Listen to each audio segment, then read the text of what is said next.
Hi, back again, still me, still Fosca, and we are going to speak about alternative thinking. Together with me today, after we had Julian and Ricardo, we have our two females, amazing women, and we are going to present. I will going to present you as I review also the names. I'm sorry, Melanie, I didn't knew before, so I had a bit of a difficulty before, but we are here with Melanie Hull and Katie Wortham that actually I think a lot of people already know. It's nice to have them here with me. I really love the title I picked, so I need to boost a bit myself. Alternative thinking, and I was just speaking with them about who is best than to CRO, especially to speak about alternative thinking. And we are in a world where there are a lot of challenges and changes due to AI. And maybe you can, first of all, present yourself and then take a bit into how you're seeing those changing also for your work. Sure. Why don't you start, Melanie? Sure. I'm Melanie Hall. I am a consultant. I've been a consultant for the last 7 years. And I have a lot of opportunity to use AI in lots of ways. Some really fun ways, I think, over the last few months, as I think our ability to recognize the opportunities and the best ways to use it have evolved, have been, to perform initial analyses that help me, define hypotheses for testing, help me identify opportunities, whether that is analyzing voice of customer feedback through AI, through Gen AI, or whether that's using Gen AI to analyze and compare content on different sites. It's a great way to get get a kickstart on identifying where you have opportunities to really lean in on the optimization and build those hypotheses that are going to help us learn. So those are the big ways I've been using it. Okay, let's go into a second into it. But Kelly, do you want to say a few words, even if I think everyone knows you now? I don't know that everybody knows me, but I do want to say she's selling herself short. She's been a consultant for 7 years, but she's been doing testing for what, 20? 15. Oh, okay. Yeah. Don't exaggerate. Oh, you just don't want them to know how long you've been doing this. Yeah, whatever. But yeah, okay. I'm Kelly Wortham, founder of the Test and Learn community, yeah, I've also been doing this for a while, I also have been dipping my toes in the AI pool for a while, and eager to talk about the different ways we've been doing some stuff. Ideation, yes, but some other stuff too. So. Okay, I kind of had this idea as well, like few years ago, we can say a few years ago, we had to come up with our own ideas and try to find ways to optimize the landing page for our client. I just picked landing pages because it's the first thing that came to my mind, but whoever, and have these incredible ideas out of a hat, like to allow to increase maybe the conversion rate or other kind of metrics or KPIs that were really important for the business. How do you see change from like a couple of years and now we have AI, we just type, hey, can you give me an idea? And then you have 1,000 of those. How do you perceive that, and how it changed also your way of working, and if it changed your way of working? Ideation is a drop in the bucket for what you can do with AI. I mean, it's great, but I like to use AI to automate the repeatable processes that, frankly, are boring. It's so nice. I just said the same thing this morning, so it's perfect. But also to find the themes, right? Yeah. Like we've run, hundreds of tests or thousands of tests on these different areas of the site, and I want to know what worked, what didn't work, where are the gaps, where do we need to go next?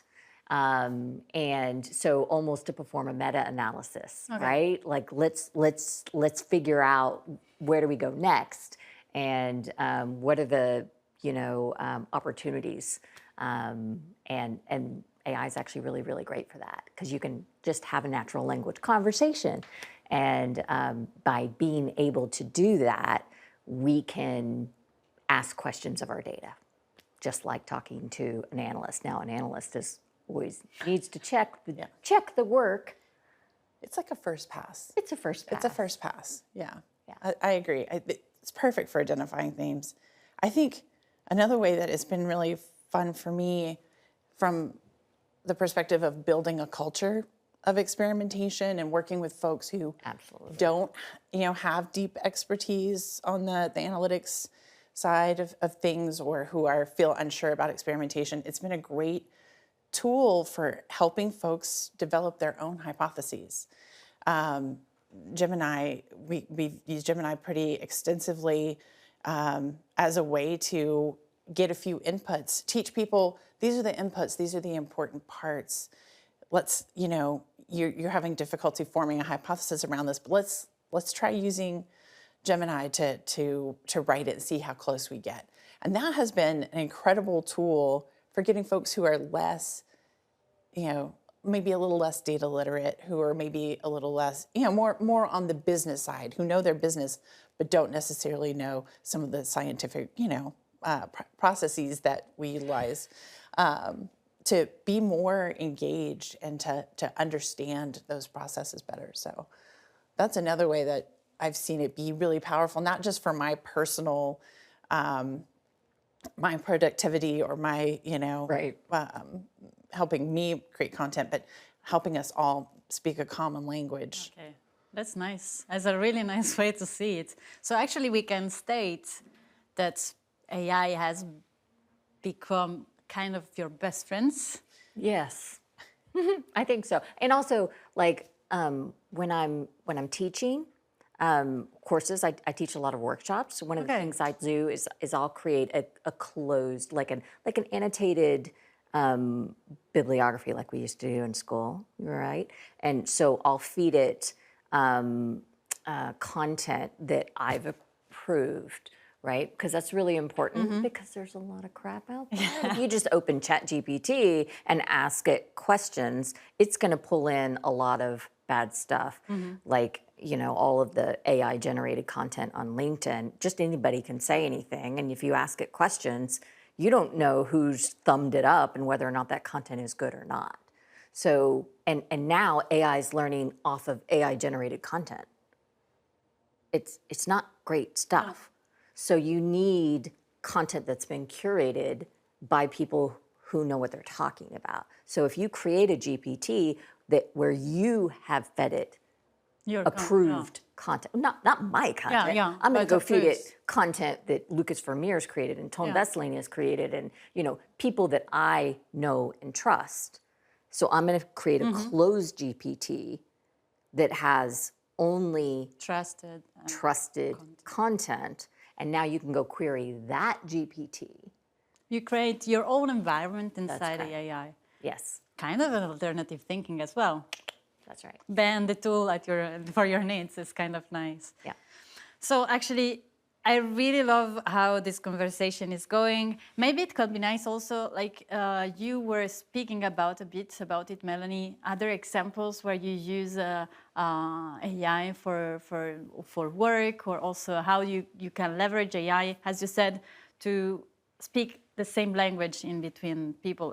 You're leading a team, or you led a team or something? I have led a team in the past, but working with clients, that is a primary use case as well, right? Like we're often brought into organizations who are in the process of, or who have the desire to be more data-led, be more hypothesis, centric, but don't necessarily know how to approach it. And that's, a lot of the time what we're bringing to clients is that, that discipline around around their learning, right? We're not just in it to run A/B tests. We're trying to help our clients solve problems and bring them along on the journey. So it's been an important way to bring them along on that journey, because so many, we find a lot in these, environments, when you're working with folks who are early on in that, on that journey, particularly, that there's a lot of vulnerability there, right? this kind of takes away some of that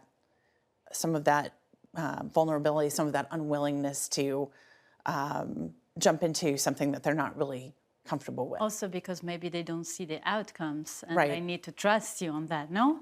One is one of the things, I also work into CRO, not as your level, but I also work, and the most difficult thing for me was like showing them that, yes, you need to pay now, but afterwards you will see results, and they didn't trust me. They ask always for numbers, no? Yeah, that's true. I mean, it can be very helpful. It is also very helpful in building use cases and being, building content that helps show clients, but there's no replacement for getting them involved in the process Okay. as well. Well, like you were talking about earlier, just the need to build massive quantities of content. And every time we run an A/B test, you have to create some kind of outcome, some kind of learning, some kind of, whatever to share with the organization. And you need, ideally, we talk about personalizing our websites, but we should also personalize our learning for different levels. You need an executive level, you need a analyst level that's very, very detailed. And you can go to AI and say, here's the results, create me an executive level, and here, let me tell you about my executives. I've got this person at this level and they like this level of detail. I've got this person at this level and they like this level of detail. And you can then literally create personalized Wow, that's good. outcomes. And by the way, this is a recommendation from Ruben DeVore. Good job, Ruben.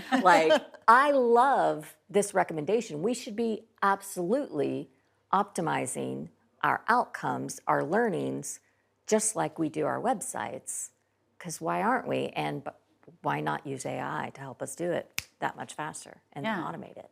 Yeah, and you will have much more fun afterwards, no?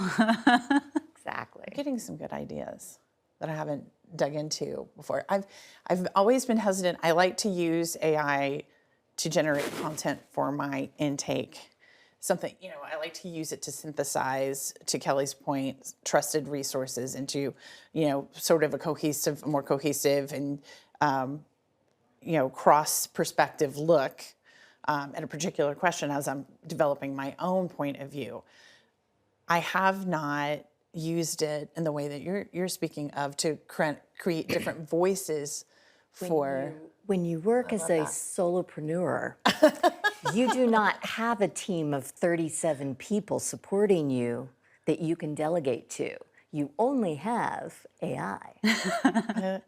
It's not bad. It's really kind of alternative thinking. And alternative thinking, it doesn't mean that you need to do the work all by yourself. It's also picking ideas from other people, as you said, and that can help us out afterwards to solve our problems. Yeah. And it's super nice. It's also, I'm stressing it out, but being here, being part of this community, knowing people, enlarge our network, picking up cherries from one person, from another, and really build up also our knowledge or experiments and so on is amazing. It's also the power of this conference, and also maybe also what AI cannot give us yet.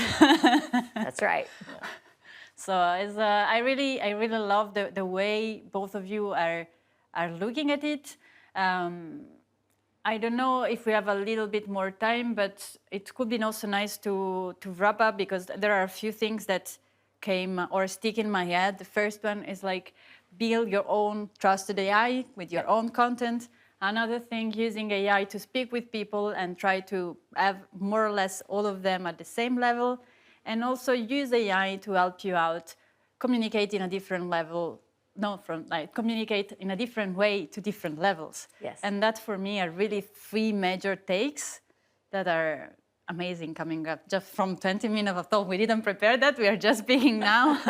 So I'm really happy to have you both here. Thanks a lot for this, made it like we decided to have it at 11:30 yesterday evening, so I'm really thankful for you to be here with me, and really appreciate your company. Always love chatting with you. And see you soon.